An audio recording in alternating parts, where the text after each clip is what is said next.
अस्सलाम वालेकुम स्टूडेंट्स। नवंबर 2019 paper 1 variant number 2 S level के पास पेपर का एक जो है वो हम बाकी बचे हुए जो 10 सवाल हैं उनको सॉल्व करते हैं और डिस्कस करते हैं आपसे कि इसमें क्या क्या हो सकता है। अच्छा जी, question number 21, manufacturing business is provided the following information about a product. Unit के प्रोड्यूस्ड कितने होंगे, टोटल कॉस्ट कितनी होगी, लिखा हुआ है what is the variable cost per unit. Variable cost per unit ढूंढनी है। वेरिएबल कॉस्ट पर यूनिट ढूंढने के लिए आप हाइलो मेथड अप्लाई कर सकते हैं। हाइलो मेथड बेसिक लेक्चर्स में डिस्कस किया हुआ है और हम करते क्या है, change in cost divided by change in units. Change in cost divided by change in units. Change in cost divided by change in units. 53,500 minus 37,000 divided by 14,000 minus 8,000 यानी कि 2.75, विच मीन्स के ए आपका आंसर होगा। कुछ high-low method के ऐसे सवाल होते हैं जिसमें फिक्स कॉस्ट भी निकालनी होती है। उसके लिए आप क्या कर सकते हैं कि फॉर एग्जांपल लेट से 37,000 आपकी टोटल कॉस्ट थी और एक यूनिट की वेरिएबल कॉस्ट 2.75 है और जब 37,000 आपकी टोटल कॉस्ट थी तो आपके यूनिट्स जो थे ना, यूनिट्स सोल्ड या यूनिट्स प्रोड्यूस, वो 8,000 थे। तो अगर आप टोटल कॉस्ट में से वेरिएबल कॉस्ट को माइनस कर दोगे तो आपकी फिक्स कॉस्ट बच जाएगी, यानी कि 37,000 में से मैं माइनस कर दूंगा 2.75 इंटू 8,000 तो 15,000 बच जाएगा। लेकिन यहाँ पर सिर्फ वेरिएबल कॉस्ट पूछी थी तो 21 का आंसर ए होगा। 22, the following information relates to the inventory of a business. 2 जून को 1000 यूनिट्स परचेज किए 12 वाले, 12 जून को 1000 यूनिट्स परचेज किए 13 वाले, 18 जून को 800 यूनिट्स बेचे 18 वाले 18 रुपये के हिसाब से, 28 जून को 100,000 यूनिट्स जो है वो ख़रीदे 14 वाले। Estimated unit selling price at 30 June is $20। There was no opening inventory. What was the value of closing inventory at 30th June using FIFO? FIFO is first in first out. First in first out method assume करता है कि जो चीज़ आपने पहले खरीदी होगी वो आपने पहले बेची होगी। इस हिसाब से अगर मैंने 800 यूनिट्स बेचे हैं ना, तो वो 800 यूनिट्स मैंने बेचे होंगे 2 जून वाले 1000 यूनिट्स में से। तो अगर मैंने ये जो 800 यूनिट्स बेचे ये 2 जून वाले 1000 यूनिट्स में से बेचे होंगे तो मेरे पास अब 2 जून वाले 200 यूनिट्स बढ़े हुए होंगे 12 रुपये के हिसाब से। इसके अलावा 1000 यूनिट जो है वो 13 वाले होंगे और इसके अलावा आपके पास 28 जून के 1000 यूनिट जो है वो 14 वाले होंगे, विच मीन्स कि आपकी इन्वेंट्री की जो टोटल वैल्यू होगी वो होगी 200 यूनिट्स 12 वाले, इसके बाद 1000 यूनिट्स 13 वाले और 1000 यूनिट्स 14 वाले, यानी कि आपके पास टोटल अमाउंट 29,400 का आ जाएगा। एस्टिमेटेड यूनिट सेलिंग प्राइस जो दी हुई है 20 रुपये, वो हमारे लिए इररिलेवेंट है क्योंकि हम अपनी इन्वेंट्री को लोअर ऑफ कॉस्ट या NRV पर रिकॉर्ड करते हैं। ओपनिंग इन्वेंट्री कोई भी नहीं है और फीफो मेथड यूज़ करना पड़ता है। First in first out method में आपने जो चीज़ पहले ख़रीदी है वो पहले बेची होगी, लिहाजा 1000 यूनिट्स में से 800 हटा दिए, बाकी 200 बच गए। 23, inventory cost prices are rising for a business. The company uses एफको rather than FIFO to value its inventory. Inventory की कीमतें हर बार बढ़ती चली जा रही हैं, कंपनी एफको यूज़ कर रही है फीफो की जगह अपनी इन्वेंट्री को वैल्यू करने के लिए। What is the effect on inventory valuation and profits of using FIFO rather than FIFO? FIFO use करने की वजह से FIFO के बजाय प्रॉफिट्स पर और इन्वेंट्री की वैल्यू पर क्या इम्पैक्ट है। एक एग्जांपल बना लेते हैं। लेट से आपने 1 जनवरी और 2 जनवरी 3 जनवरी 1 जनवरी को लेट से आपने जो है ना वो परचेजेस करी और आपने जो है ना वो 5 यूनिट्स परचेज करे और 1 यूनिट्स आपने परचेज किया 10 का। फिर आपने 2 जनवरी को परचेजेस करी, क्योंकि प्राइसेस इंक्रीज़ हो रही हैं, तो एज्यूम कर लो कि ये 5 यूनिट्स आपने 12 के हिसाब से परचेज करे और फिर आपने सेल्स करी यानी कि यूनिट्स बेचे, एज्यूम कर लो 3 यूनिट्स बेचे और वो यूनिट्स आपने जो है ना वो सेलिंग प्राइस पर 20 रुपये की सेलिंग प्राइस पर बेचे। अब लेट से हम ये कह लेते कि भाई अगर फीफो होता, अगर first in first out method होता तो first in first out method ये एज्यूम किया करता है कि जो चीज़ें आपने पहले ख़रीदी हैं वो आपने पहले बेची होंगी। First in first out method के हिसाब से क्लोजिंग स्टॉक जो होता, first in first out method के हिसाब से जो क्लोजिंग स्टॉक होता है उसकी क्या वैल्यू होती। देखिए, अगर first in first out method assume करते हैं और अगर आपने 3 जनवरी को 3 चीज़ें बेची हैं तो ये हम एज्यूम करते हैं कि ये 3 चीज़ें 5 इन यूनिट्स में से जो 10 के ख़रीदे थे ना उसमें से बिकी होंगी, पहले वाले बिके होंगे। तो इसका मतलब 2 यूनिट्स 10 वाले आपकी इन्वेंट्री में मौजूद होंगे। इसके अलावा आपने जो 2 जनवरी को 5 यूनिट्स खरीदे हैं वो 12 रुपये के हिसाब से वो भी मौजूद होंगे। यानी कि आपकी क्लोजिंग इन्वेंट्री 80 होगी।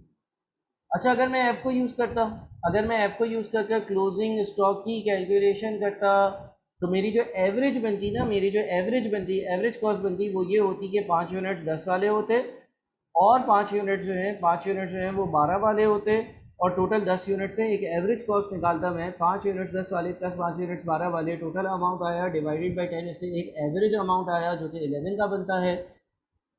जो आपकी क्लोजिंग इन्वेंट्री होगी, जो आपकी क्लोजिंग इन्वेंट्री होगी वो क्या होगी, 11 रुपीज़ वाले, 11 रुपीज़ वाले कितने यूनिट्स, 11 रुपीज़ वाले 7 यूनिट्स, यानी कि आपकी 77 की क्लोजिंग इन्वेंट्री होती है।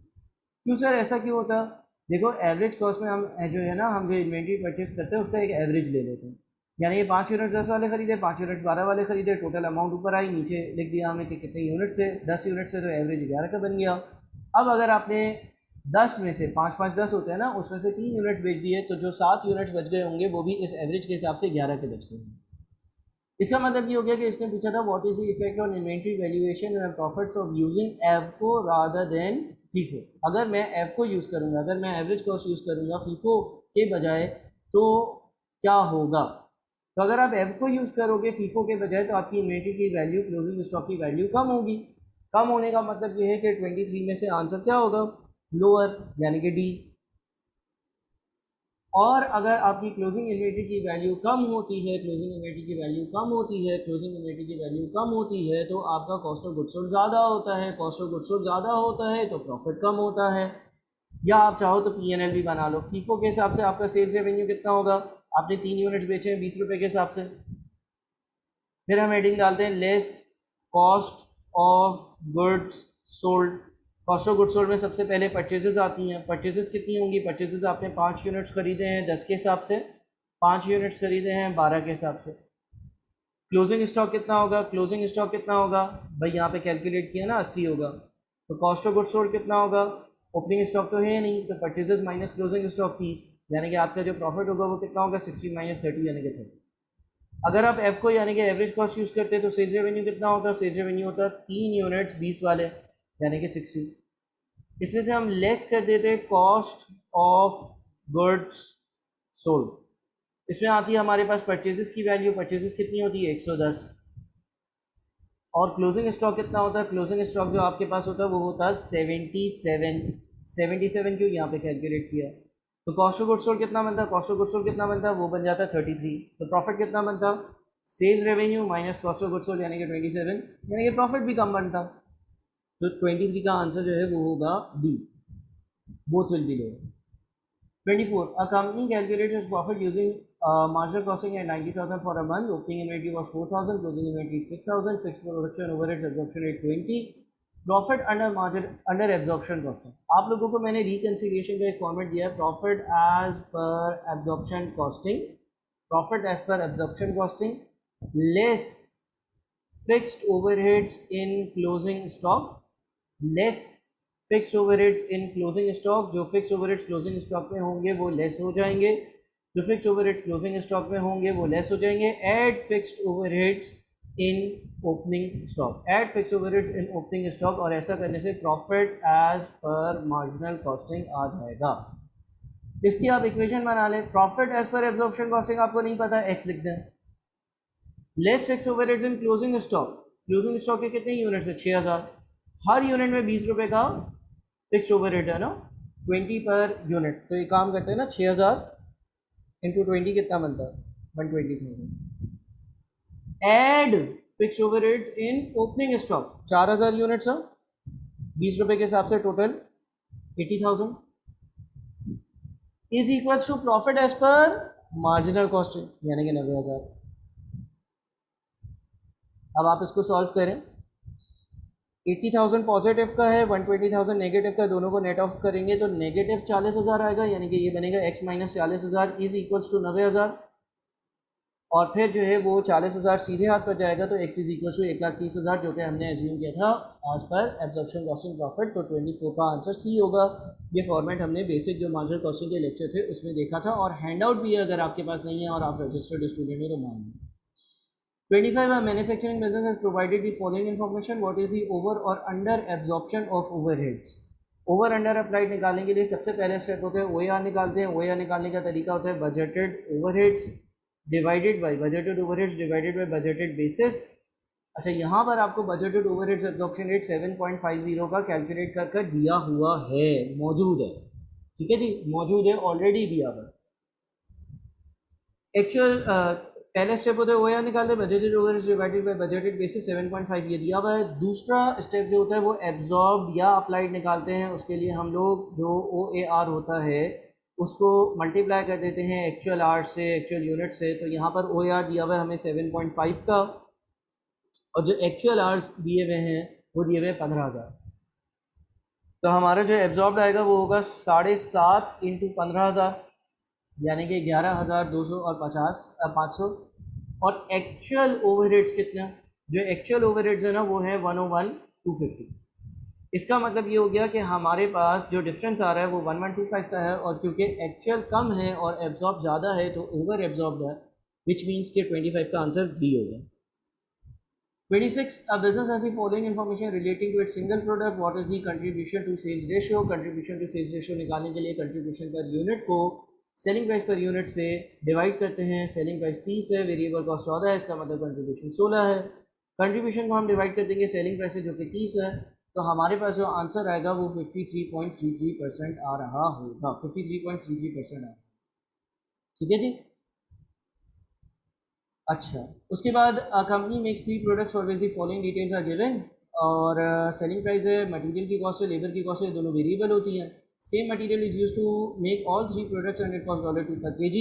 There is a shortage of material in which order should the products be made to achieve the maximum profit. यानी कि हमें रैंकिंग करनी है, प्रोडक्ट एक्स है, प्रोडक्ट वाई है और प्रोडक्ट जेड है। देखिए हम क्या करते हैं कि डायरेक्टली मैं इनकी जो है ना वो कंट्रीब्यूशन पर यूनिट कैलकुलेट कर लेता हूँ। सबसे पहले कंट्रीब्यूशन पर यूनिट कैसे आएगी भाई, 40 की सेलिंग प्राइस है, 18 जो है वो मटेरियल की कॉस्ट है और 10 जो है वो लेबर की कॉस्ट है, यानी कि 12 की कंट्रीब्यूशन। इसी तरह से वाई के लिए 48 की सेलिंग प्राइस है और 24 की मटेरियल की कॉस्ट है और 6 की जो है वो लेबर की कॉस्ट है, यानी कि 18। इसी तरह से जेड जो है उसकी 72 की सेलिंग प्राइस है, उसमें से 30 की हमने मटेरियल की कॉस्ट माइनस कर दी और 18 की हमने वेरिएबल लेबर की कॉस्ट माइनस कर दी, तो 24। फिर हम इसको डिवाइड कर देते हैं, जो हमारे पास लिमिटिंग फैक्टर होता है वो कितना है उससे, यानी कि मटेरियल के जो केजीज है ना उससे। देखिए अगर एक्स पर 18 रुपये का मटेरियल लग रहा है, $18 का एक, और 1 किलो $2 का आता है, इसका मतलब 9 किलो यूज़ हो रहा होगा। वाई पर अगर $24 का मटेरियल लग रहा है और 1 किलो $2 का आता है तो 12 किलो यूज़ हो रहा होगा। और जेड पर आपके पास 30 डिवाइडेड बाई 2 यानी कि 15 kg लग रहा होगा। तो कंट्रीब्यूशन पर लिमिटिंग फैक्टर अगर हम निकालते हैं, कंट्रीब्यूशन पर लिमिटिंग फैक्टर का मतलब है contribution per unit divided by एक यूनिट पर कितना मटेरियल लग रहा है, यानी कि 9। इसी तरह से 18 डिवाइडेड बाई 12 और इसी तरह से हम 24 डिवाइडेड बाई 15 करते हैं। उसके बाद हम किया करते हैं रैंकिंग, ये फर्स्ट यानी कि जिसकी सबसे हाईएस्ट वैल्यू है, सेकेंड जिसकी सेकेंड हाईएस्ट वैल्यू और थर्ड जिसकी थर्ड हाईएस्ट वैल्यू। तो अब अगर हम ये देखें कि हम किस रैंकिंग में चीज़ों को बनाएंगे, तो सबसे पहले Z बनाएंगे, फिर Y बनाएंगे और फिर X बनाएंगे, क्योंकि Z का कंट्रीब्यूशन पर लिमिटिंग फैक्टर सबसे ज़्यादा है, फिर Y का और फिर Z का, विच मीन्स 27 का जो आंसर होगा वो D होगा। 28 last one a company made and sold 10,000 units and earn a contribution of $20 per unit. इसका मतलब कंपनी की जो टोटल कंट्रीब्यूशन थी पिछले साल वो कितनी थी, टोटल कंट्रीब्यूशन थी 10,000 यूनिट्स मल्टीप्लाइड बाई 20 का रेट यानी कि 2 lakh. It's final profit after deducting the total fixed cost was 120,000। जो इसकी फाइनल प्रॉफिट की वैल्यू थी वो 1,20,000 थी। अच्छा, फिक्स कॉस्ट बताई नहीं है, लेकिन मुझे ये मालूम है ना कि कंट्रीब्यूशन में से फिक्स कॉस्ट माइनस होती है तो प्रॉफिट आता है। इसका मतलब फिक्स कॉस्ट 80,000 होगी। इन दोनों का डिफरेंस 2 लाख में से 80,000 माइनस किया होगा तभी प्रॉफिट आया होगा। दिस मंथ, इस महीने क्या हुआ, it sales volume has increase by 20%, यानी कि जो सेल्स वॉल्यूम होगा वो 20% से ज़्यादा हो गया, यानी कि अब 10,000 प्लस 10,000 का 20%, या फिर आप डायरेक्टली 1.2 से मल्टीप्लाई कर लो। अगर कोई चीज़ 20% से बढ़ रही है तो उसमें उसी का 20% ऐड करो या 1.2 से मल्टीप्लाई करो, एक ही बात है। अगर कोई चीज़ 5% से बढ़ रही है तो उसमें उसी का 5% ऐड करो या उसको 1.05 से मल्टीप्लाई कर दो, एक ही बात है। अगर कोई चीज़ मिसाल के तौर पर 12% से बढ़ रही है तो उस चीज़ में उसी का 12% ऐड कर दो या फिर 1.12 से मल्टीप्लाई कर दो, सेम आंसर आएगा। तो 12,000 यूनिट्स बेच रहे होंगे। 20% ज़्यादा, 10,000 से 20% ज़्यादा करोगे, 10,000 का 20% लोगे तो भी 2,000 बनेगा, और 10,000 में ऐड करोगे तो 12,000 आएगा। कंट्रीब्यूशन पर यूनिट 5 से इंक्रीज हुई है, पिछली कंट्रीब्यूशन पर यूनिट 20 थी, 20 को अगर आप 5% से इंक्रीज करते हो यानी कि 1.05 से मल्टीप्लाई करते हो तो ये 21 आ जाता है। इसका मतलब इस महीने जो टोटल कंट्रीब्यूशन होगी सारे यूनिट्स की, 12,000 यूनिट्स बेचे और 21 के हिसाब से टोटल कंट्रीब्यूशन जो बनी 252,000 बनी।